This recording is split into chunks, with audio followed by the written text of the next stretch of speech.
What's going on YouTube? It is your boy Andrew. We're back at it today with another video. And today's video, this is the video some of you guys have been waiting for. I'll be sharing with you my top 10 pickups of 2025. Arguably 2025 might be one of the best years for sneakers, if not the best year. Picked up way too many shoes. I think my total was around like 28 right now, which I think we're done. I do have one more pickup coming in. Obviously that will not be in today's video. Also, I'm a little hungover. My Bears, huge win over the Packers last night. May have went a little bit too hard celebrating, but I have to get this video done for you guys, so we're gonna power through it. So, hope you guys enjoy this video. Let's get into it. Coming in at number 10, we have the Nike Diamond Turf Classic Deion Sanders trainer right here. I've always loved this shoe. I've never actually owned this shoe until this year. And a little fun fact, this was my first pickup of the year 2025. So crazy to see these still made the top 10 list because like I said, a lot of heat has dropped. But one of my personal favorites, love this colorway, love the strap, classics right here. Can't really emphasize that enough. Coming in at number 9, this is going to be my most recent pickup. This is the Ruckus New Balance 480, New Balance Numeric 480, I should say. This is the Meller Duck. I absolutely love these.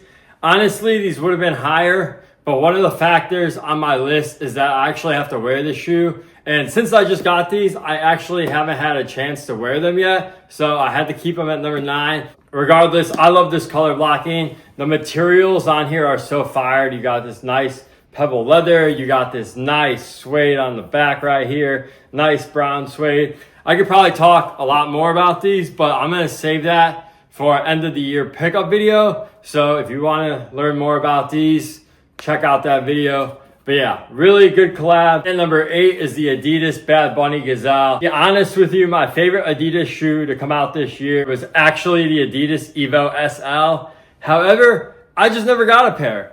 I don't know what it was or why I didn't buy a pair. I just didn't do it. I know they've been on sale for a while now on Adidas and I just haven't pulled the trigger. I feel like every time I'm ready to buy it, something else I want comes out. So I kind of have to shift my priorities to eventually want to pick up an Evo SL. But regardless, back to the Bad Bunnies. These are phenomenal. This is probably his best silhouette with Adidas. Really wish that green pair would have had a wider release. That pair only released in Puerto Rico. This was the pair that got the general release. I'm not mad at it because this pink is absolutely beautiful. And as I stated, I just really love what he did with the Gazelle. Gazelle is one of my favorite Adidas models. For 7, we have the New Balance Numeric 933. I love this shoe. This is one of my favorite new silhouettes of the year, if not best new silhouette of the year. New Balance Numeric did a really good job. I saw someone on Twitter comment, this is a skateboarding shoe for dads who used to skate. I never skated in my life. I love that analogy for this shoe because I think it's pretty perfect because when I first saw images of these, it really reminded me of the New Balance 993, just pretty much a skate version. So I could totally see a lot of dads who used to skate love these. Everyone still thinks New Balances are dad shoes. But regardless, these 933s are really good. Lots of good colorways. This gray was probably my favorite one. Just a classic, simple colorway, something that goes with everything.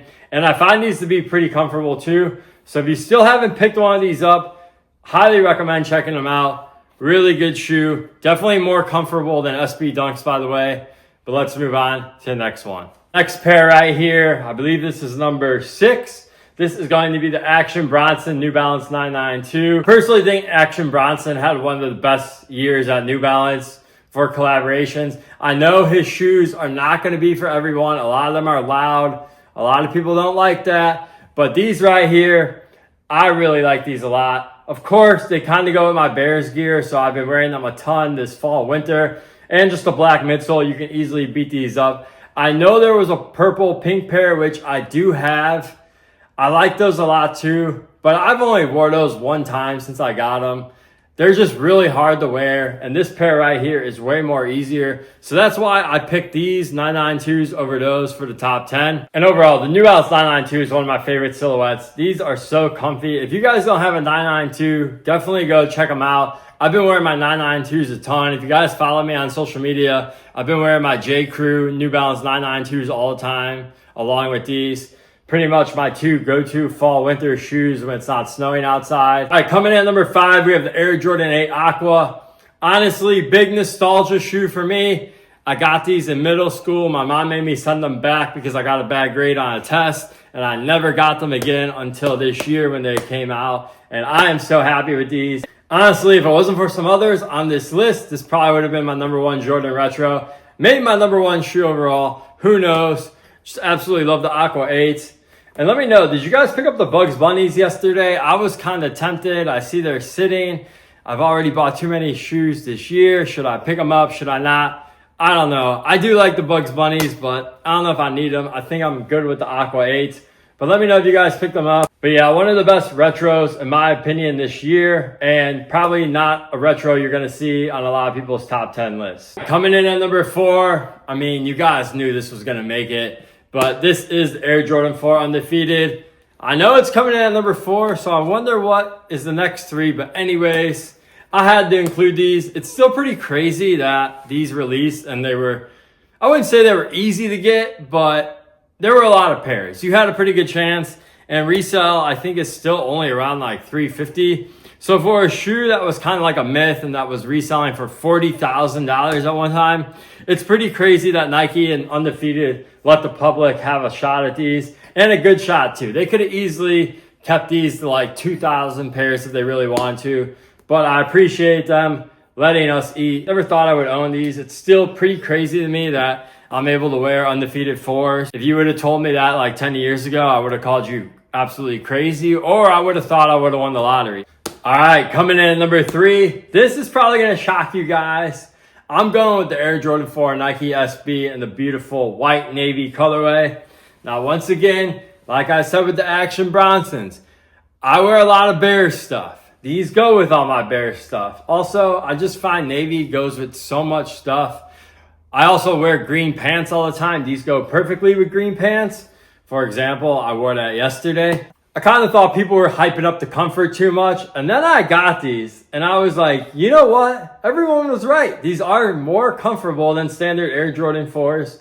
I'm still wondering why Jordan Brand just can't give us this Jordan 4 SB build for all Air Jordan 4s. Different topic for a different video. But you guys get my point. It's pretty crazy you can get these for retail. Honestly, I might pick up another pair because, as I stated, I've wore these a ton. Wait to see what they look like once I beat them up a little bit more. Just being an SB, when you beat these up, it just adds a little bit more character. It makes them look a little bit more cooler, in my personal opinion.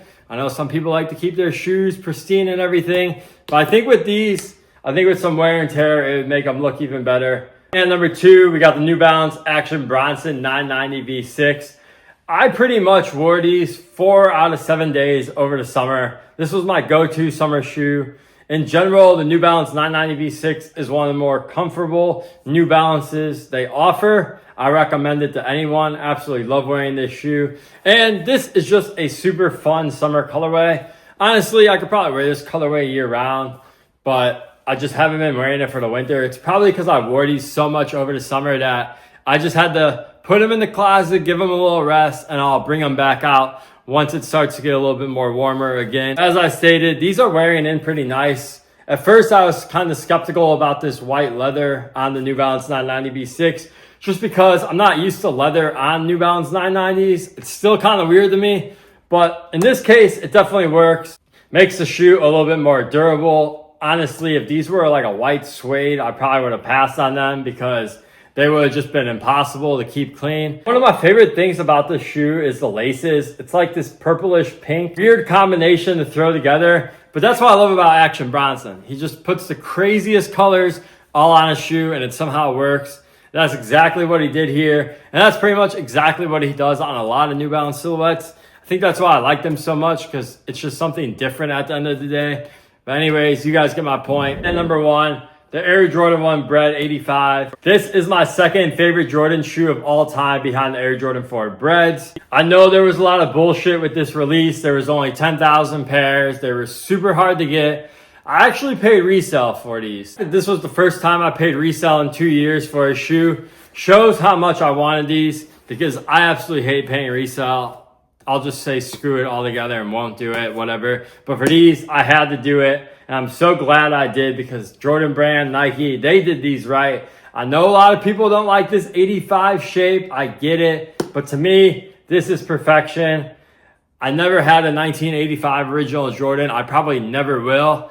But if this is the closest that I can get, I'm definitely super happy about it. And the bread colorway just goes with everything. I've actually wore this pair a ton. They've been breaking in nicely. I feel like they get more comfortable each and every time I wear them. But yeah, my voice is starting to hurt, so I'm gonna wrap this video up. You guys let me know what your favorite pickup of the year was, or maybe give me a top 5, top 10 list, whatever you gotta do, comment on the video. Hope you guys enjoyed this one once again, and I'll catch you guys in the next one.